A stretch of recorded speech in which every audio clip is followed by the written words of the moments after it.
14 फरवरी 2023, जिस दिन दुनिया वैलेंटाइंस डे का जश्न मना रही थी, उसी दिन एक ऐसी खबर निकल कर आई जिसने हर किसी को हिला कर रख दिया। आफताब श्रद्धा वाले केस को लोग भुला भी नहीं पाए थे कि पुलिस ने एक और ऐसी ही प्रेम कहानी से पर्दा उठाया जिसका अंत फ्रिज में हुआ था। यह प्रेम कहानी निक्की यादव और साहिल की थी। जैसे जैसे इस केस की जांच आगे बढ़ी, एक के बाद एक हिला देने वाले खुलासे होते रहे। कुछ खुलासे तो ऐसे हैं जिस पर यकीन करना भी मुश्किल होता है। तो आखिर क्या है निक्की यादव ढाबा हत्याकांड की पूरी कहानी? हत्या की वजह क्या थी और हत्या के बाद साहिल ने क्या किया? और अब तक पुलिस जांच में क्या कुछ खुलासा हुआ है? चलिए जानते हैं सब कुछ डिटेल से इस वीडियो में। वीडियो में आगे बढ़ने से पहले क्राइम की कहानी चैनल को सब्सक्राइब कर लेटेस्ट वीडियो की जानकारी के लिए बेल आइकन जरूर दबा दें। जैसा कि हमने वीडियो की शुरुआत में बताया, ये कहानी निक्की यादव और साहिल गहलोत की है। निक्की यादव का जन्म हरियाणा के झज्जर के खेरी कुमार गांव में हुआ था। निक्की के पिता सुनील यादव गुरुग्राम में मोटर रिपेयर का बिजनेस चलाते हैं। निक्की अपने 3 भाई बहनों में सबसे बड़ी थी। निक्की की शुरुआती पढ़ाई लिखाई हरियाणा के झज्जर में ही होती है, लेकिन आगे की पढ़ाई के लिए ये दिल्ली चली आती हैं। दिल्ली में रहते हुए 2018 के आसपास निक्की मेडिकल एंट्रेंस टेस्ट नीट की तैयारी करने लगती हैं। तैयारियों के लिए निक्की ने उत्तम नगर के एक नामी कोचिंग में अपना एडमिशन करवाया था। निक्की रोज कोचिंग एक ही बस से जाया करती थी। रोज आते जाते इसी बस में उसकी मुलाकात साहिल गहलोत नाम के एक लड़के से होती है। साहिल गहलोत दिल्ली के नजफगढ़ इलाके का रहने वाला था। साहिल स्टाफ सिलेक्शन कमीशन यानी SSC एग्जामिनेशन की तैयारी कर रहा था और वो भी उत्तम नगर के ही एक कोचिंग में पढ़ने जाया करता था। दोनों रोज एक ही बस से एक ही समय में जाते थे, इसलिए पहले बस में साहिल और निक्की की आंखें मिलती हैं और फिर धीरे धीरे दिल भी मिलना शुरू हो जाता है। बातचीत होते होते दोनों में दोस्ती होती है और यही दोस्ती समय के साथ प्यार में बदल जाती है। कुछ खबरों के मुताबिक कथित तौर पर जब दोनों प्यार में पड़ जाते हैं तो एक ही अपार्टमेंट में लिव इन रिलेशनशिप में रहने लगते हैं। हालांकि इसी बीच कोरोना वायरस के प्रकोप की वजह से दिल्ली समेत पूरे देश में लॉकडाउन लग जाता है और कोचिंग संस्थान भी बंद हो जाते हैं। इस कारण दोनों अपने अपने गांव चले जाते हैं। जब लॉकडाउन खुलता है तो फिर ये दोनों वापस से साथ में रहने लगते हैं। वैसे निक्की यादव के पिता सुनील यादव बेटी के साहिल के साथ लिव इन रिलेशनशिप में रहने की खबरों को खारिज करते हुए कहते हैं कि निक्की कभी लिव इन में साहिल के साथ नहीं रही थी, बल्कि वो दिल्ली के बिंदापुर इलाके में एक किराए के घर में अपनी छोटी बहन के साथ रहती थी। खैर, एक जिम्मेदार चैनल होने के नाते हम भी साहिल और निक्की के लिव इन में रहने के दावों की पुष्टि नहीं करते हैं। समय बीतता जाता है और दोनों का प्यार और ज्यादा परवान चढ़ता चला जाता है।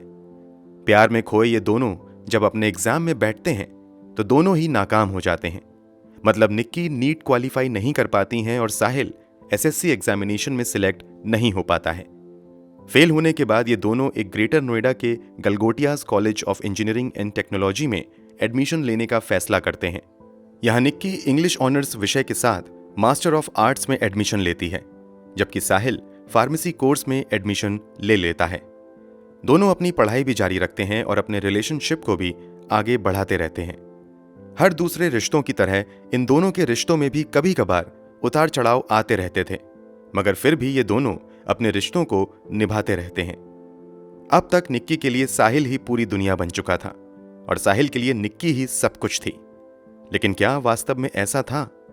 जवाब है नहीं, क्योंकि बीतते समय के साथ इन दोनों के रिश्ते में जहर घुलना शुरू हो जाता है और इस जहर का असर इतना भयानक होता है कि इसकी कल्पना कभी निक्की ने भी नहीं की होती है। दरअसल 14 फरवरी 2023 को दिल्ली पुलिस की ओर से साहिल और निक्की के संबंध में एक हिला देने वाला खुलासा किया जाता है।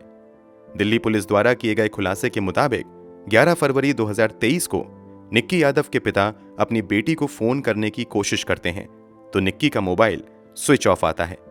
इसके बाद वो निक्की के साथ रह रही छोटी बहन को फोन करके निक्की के बारे में पूछते हैं तो वो बताती है कि निक्की गोवा घूमने गई है।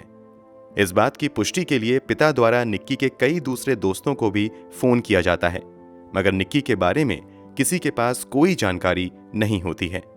हालांकि जब कुछ और दोस्तों से निक्की के पिता संपर्क करते हैं तो एक दोस्त बताता है कि उन्होंने निक्की को आखिरी बार साहिल के साथ देखा था। इसी के बाद निक्की के पिता अपनी छोटी बेटी से, जो निक्की के साथ रहती थी, उससे साहिल का नंबर लेकर साहिल को फोन करते हैं। तो साहिल कहता है कि निक्की के बारे में मुझे ज्यादा कुछ नहीं पता है, मैं तो अपनी शादी में बिजी चल रहा हूं। निक्की शायद देहरादून या मसूरी घूमने के लिए गई होगी। अब मैं निक्की के कांटेक्ट में नहीं हूं। इसके बाद अगले दिन यानी 12 फरवरी को निक्की के पिता साहिल के पिता का नंबर कहीं से लेकर उनसे कांटेक्ट करते हैं। तो वो भी कहते हैं कि मुझे आपकी बेटी के बारे में कुछ नहीं पता है। अभी निक्की के पिता अपने लेवल से बेटी को खोजने की कोशिश कर ही रहे थे कि इसी बीच 13 फरवरी को दिल्ली पुलिस के पास किसी का गुमनाम फोन आता है। फोन करने वाला व्यक्ति अपनी पहचान का खुलासा किए बिना कहता है कि नजफगढ़ के एक ढाबा मालिक ने एक लड़की की हत्या करके लाश को ढाबे के अंदर ही छुपाया हुआ है। ये कॉल किसने किया था, उस बारे में आधिकारिक तौर पर कोई जानकारी पुलिस की ओर से नहीं दी गई है। कथित तौर पर यह पुलिस का ही कोई इन्फॉर्मर था। इस कॉल के बाद दिल्ली पुलिस तुरंत हरकत में आती है और भागती हुई उस ढाबे तक जाती है। ढाबा बाहर से बंद था। फिर ढाबे मालिक का पता लगाकर पुलिस वाले ढाबे को खोलते हैं तो वास्तव में फ्रिज में एक शव रखा हुआ था। यह शव किसी और का नहीं बल्कि निक्की यादव का ही था। कुछ खबरों के मुताबिक पुलिस ने गुमनाम कॉल पर कार्यवाही नहीं की थी, बल्कि जब निक्की यादव के पिता अपनी बेटी से संपर्क नहीं कर रहे थे तो वो पुलिस वाले को कांटेक्ट करते हैं। पुलिस वाले निक्की के साथ रह रही छोटी बहन से पूछताछ करती है तो वो साहिल का नाम लेती है। अब पुलिस साहिल से कांटेक्ट करने की कोशिश करती है, मगर साहिल का मोबाइल स्विच ऑफ आता है। इसी के बाद पुलिस वाले भागते हुए साहिल के मित्राओं गांव में स्थित घर पर जाते हैं, मगर घर पर कोई भी नहीं मिलता है। इसके बाद पुलिस वाले ताबड़तोड़ कई जगह छापेमारी करते हैं और अंत में पास के ही एक गांव से साहिल को गिरफ्तार कर लिया जाता है। लाश मिलने के बाद मीडिया में यह दावा किया जाता है कि एक लिव इन रिलेशनशिप में रह रहे बॉयफ्रेंड ने अपनी गर्लफ्रेंड की हत्या करके लाश को फ्रिज में छुपा दिया। लेकिन जब पुलिस मामले की तहकीकात करती है तो कुछ बेहद ही हैरान कर देने वाला खुलासा होता है। साहिल की गिरफ्तारी के बाद पूछताछ में हुए खुलासे के मुताबिक मीडिया अब तक जिसे साहिल की लिव इन पार्टनर बता रही थी, वो आगे की जांच में साहिल की वाइफ ही निकलती है। दरअसल 2020 में जब दोनों का प्यार परवान पर था, तभी दोनों 1 अक्टूबर 2020 को ग्रेटर नोएडा के आर्य समाज मंदिर में पूरे रीति रिवाज के साथ शादी कर लेते हैं। इस बात का खुलासा तब होता है जब पुलिस निक्की के कमरे की तलाशी लेती है तो वहां उन्हें कमरे से दोनों के शादी की तस्वीरें और सर्टिफिकेट मिलती हैं। मंदिर के रिकॉर्ड बुक से दोनों की शादी की पुष्टि हो जाती है। ये शादी दोनों अपनी मर्जी से कर रहे थे, मगर दोनों ही अपने अपने परिवार वालों से इस शादी के बारे में छुपाते हैं। इधर जब समय बीतने लगता है तो साहिल पर उसके परिवार वाले शादी का दबाव बनाने लगते हैं, मगर साहिल लगातार शादी से इनकार करता रहता है। हालांकि जब परिवार वाले बहुत ज्यादा दबाव बनाते हैं तो साहिल परिवार वालों के सामने खुलासा करता है कि वो ऑलरेडी निक्की यादव नाम की लड़की से 2020 में ही शादी कर चुका है। खुलासे के मुताबिक इसी के बाद साहिल के परिवार वाले कहते हैं कि जितनी जल्दी हो निक्की से पीछा छुड़ाओ और तुम हमारी पसंद की लड़की से शादी कर लो। इसी के बाद साहिल अपने परिवार वालों के साथ मिलकर निक्की को रास्ते से हटाने के प्लान पर काम करने लगता है। इसी प्लान के तहत 9 फरवरी 2023 को दिन में साहिल की बड़े ही धूमधाम से परिवार वालों की पसंद की लड़की के साथ एंगेजमेंट हो जाती है और फिर 1:30 बजे रात में साहिल अपनी पहली पत्नी निक्की यादव के अपार्टमेंट पर जाता है। सीसीटीवी फुटेज से हुए खुलासे के मुताबिक यहां साहिल 2-3 घंटे तक रुकता है और फिर यहीं पर वो साजिश के तहत निक्की के साथ गोवा जाने का प्लान बनाता है। प्लान फाइनल हो जाने के बाद निक्की और साहिल सुबह सुबह 7 बजे 2 बैग में अपना सामान पैक करते हैं और निजामुद्दीन स्टेशन पर गोवा की ट्रेन पकड़ने के लिए चले जाते हैं। यहां ये दोनों काफी देर रुकते हैं, मगर साहिल का टिकट कंफर्म ना हो पाने की वजह से ये ट्रेन नहीं पकड़ पाते हैं। इसी के बाद ये दोनों अब हिमाचल का प्लान बनाते हैं। ये दोनों अपनी Hyundai Verna car Anand Vihar railway station की तरफ मोड़ लेते हैं, मगर यहां भी किसी वजह से दोनों का प्लान बदल जाता है और अब ये दोनों ट्रेन की बजाय बस से हिमाचल जाने का प्लान बनाते हैं। इसी के बाद साहिल अपनी गाड़ी कश्मीरी गेट के पास निगमबोड़ घाट के नजदीक लाकर एक पेड़ के नीचे रोक देता है।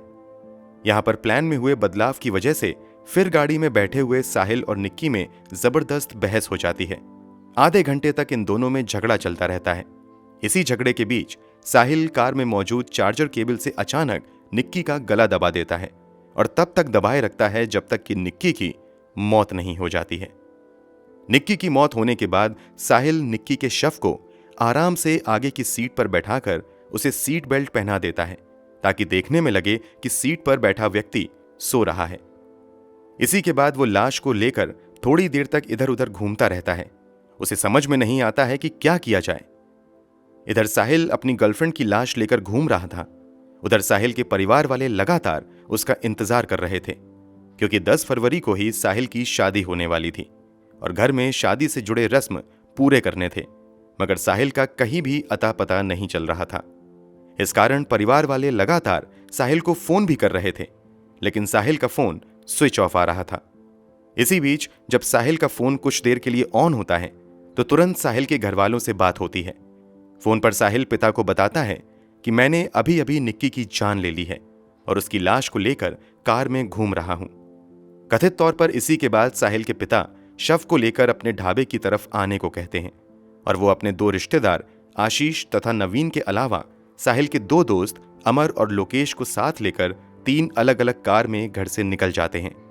थोड़ी देर बाद ये सभी ढाबे के रास्ते में साहिल से मिलते हैं और फिर सभी मिलकर शव को ढाबे के फ्रिज में डालकर वापस शादी के लिए चले जाते हैं। जहां इन लोगों ने निक्की की डेड बॉडी को छुपाया था वो खाओ पियो ढाबा साहिल का ही था।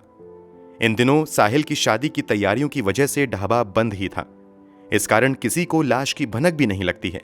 ये सब कुछ करने के बाद साहिल निक्की के मोबाइल से अपनी चैट्स और कॉल हिस्ट्री को भी डिलीट कर देता है। 10 फरवरी को ये लोग मिलकर शव को फ्रिज में छुपाते हैं और फिर वापस अपने गांव जाते हैं, जहां 10 फरवरी को ही बड़े धूमधाम से साहिल की दूसरी शादी हो जाती है। शादी के बाद अगले दिन साहिल वापस फिर से ढाबे में ये देखने के लिए आता है कि वो लाश वहीं पर है या नहीं। इसके बाद फिर वो वापस जाकर अपनी नई शादीशुदा जिंदगी को खुशी खुशी जीने लगता है। प्लान था कि कुछ दिनों बाद शव को चुपके से पास के बड़े से नाले में फेंक देंगे। हालांकि इसी बीच निक्की यादव की तलाश शुरू हो जाती है, जिसकी आंच साहिल तक भी पहुंचती है और फाइनली साहिल को गिरफ्तार कर लिया जाता है। साहिल की गिरफ्तारी और लाश मिलने से जुड़ी दूसरी थ्योरी यह है कि उस अनजान कॉल के बाद पुलिस साहिल तक पहुंचती है और निक्की यादव के बारे में पूछती है। जब निक्की के बारे में साहिल कोई स्पष्ट जवाब नहीं देता है तो पुलिस सख्ती के साथ पूछताछ करती है। इसी के बाद साहिल उन्हें सब कुछ सच बताते हुए ढाबा लेकर जाता है और फिर ढाबे से निक्की का शव बरामद किया जाता है। निक्की और साहिल के बारे में एक और थ्योरी यह है कि जब साहिल की शादी तय हो जाती है तो इस बात की जानकारी निक्की को एक कॉमन फ्रेंड के जरिए मिलती है। इसी के बाद जब 9 फरवरी को साहिल निक्की से मिलने जाता है तो इस बात को लेकर दोनों में झगड़ा हो जाता है। निक्की कहती है कि अभी तुम इस शादी को कैंसिल करो और आज ही मेरे साथ दिल्ली से बाहर कहीं चलो। पहले तो साहिल मना करता है, मगर निक्की के जोर देने पर ये दोनों गोवा का प्लान बनाते हैं और फिर आगे वही सब कुछ होता है जो हमने आपको जस्ट अभी थोड़ी देर पहले बताया है। साहिल से पूछताछ में यह भी खुलासा होता है कि कार के अंदर झगड़े की वजह गोवा और हिमाचल जाने के प्लान में बदलाव के साथ साथ निक्की की धमकी भी थी। दरअसल निक्की साहिल को धमकी देने लगती हैं कि अगर तुम अभी मेरे साथ दिल्ली से बाहर नहीं गए तो मैं तुम्हारे शादी के फंक्शन में पहुंचकर मेरी तुम्हारी शादी की 2020 वाली फोटो और सर्टिफिकेट सबको दिखाऊंगी और तुम्हारी शादी नहीं होने दूंगी। इसी बात पर झगड़ा काफी बढ़ जाता है और इस झगड़े का अंत निक्की के सांस थमने से ही होता है। पहले तो साहिल कहता है कि उसने निक्की के मर्डर को अकेले अंजाम दिया था, मगर आगे की जांच में खुलासा होता है कि साहिल के इस पूरे प्लान में साहिल के पिता, साहिल के 2 दोस्त के अलावा साहिल के परिवार के कुल 5 सदस्य शामिल थे। इसी आधार पर पुलिस 18 फरवरी 2023 को साहिल के पिता वीरेंद्र सिंह, साहिल के दोस्त अमर और लोकेश तथा कजन्स आशीष और नवीन को गिरफ्तार कर लेती है। नवीन पर 2018 में ही एक छेड़छाड़ का मामला दर्ज हुआ था। नवीन ने ही साहिल को निक्की के मोबाइल से चैट और कॉल हिस्ट्री डिलीट करने को कहा था। आगे की जांच में यह भी खुलासा होता है कि साहिल के पिता पर 18 साल पहले भी एक हत्या का मामला दर्ज हुआ था और वह कुछ साल जेल में भी रहकर बाहर आए थे। वहीं साहिल का कजन ब्रदर नवीन दिल्ली पुलिस में कांस्टेबल है और उसने भी लाश को ठिकाने लगाने में अहम भूमिका निभाई है। फिलहाल साहिल के पिता समेत 5 आरोपी तिहाड़ जेल में हैं, जबकि साहिल फिलहाल इस वीडियो के बनाए जाने तक पुलिस की कस्टडी में है, जहां उससे पूछताछ की जा रही है। आगे इस मामले में जो भी अपडेट आएगा हम आपको बताते रहेंगे। फिलहाल इस पूरी कहानी के बारे में आपकी क्या राय है, कमेंट बॉक्स में जरूर बताएं। अगर आपको हमारी मेहनत पसंद आई हो तो इस वीडियो को लाइक करते हुए शेयर भी करें। अगर आपने अब तक इस चैनल को सब्सक्राइब नहीं किया है तो जल्दी से चैनल को सब्सक्राइब कर लें, बेल आइकन दबाकर नोटिफिकेशन जरूर ऑन कर लें। मिलते हैं क्राइम की दुनिया से जुड़ी ऐसी ही एक और सच्ची कहानी के साथ अगली वीडियो में। धन्यवाद।